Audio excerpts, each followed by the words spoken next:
खर्चा बा हो। ए अरे देखे के जवानी हमर भेरी फाइन, ढेर लइका हमर तुम्हारा करे लाइन। बुझलो सब देखेला हमके ध्यान से।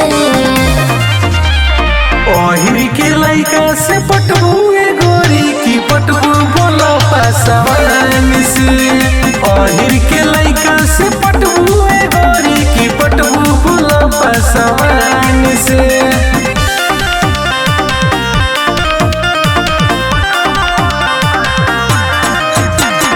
Music by Monu Agarwal.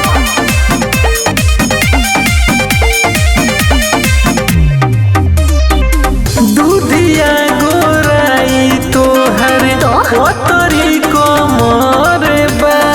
पीछे पीछे लोग लागल रहेले, हमरा जवानी के असर बा। का बुझला?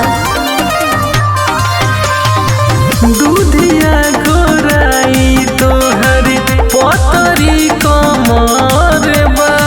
पीछे पीछे लोग लागल रहेले, हमरा जवानी के असर बा। ए सब मानेला हमरा के जान से। ओहिर के लइका से पटबुए गोरी की पटबू बोलो पासवान से। ओहिर के लइका से पटबुए गोरी की पटबू बोलो पासवान से।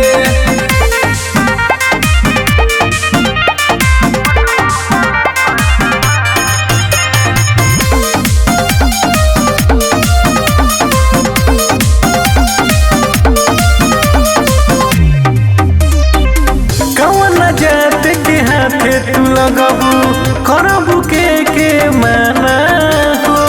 राजू सरगम पहलत परवाना, सभे बा हमर दीवाना हो।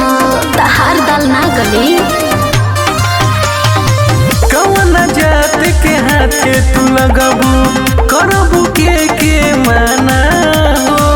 राजू सरगम पहलत परवाना, सभे बा हमर दीवाना हो। तू खेलल चाहेलो मोर समान से, सब बुझतनी। ओहिर के लइका से पटबुए गोरी की पटबू बोलो पासवान से।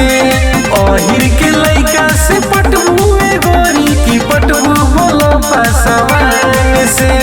अरे कवनो से पट जाई भो।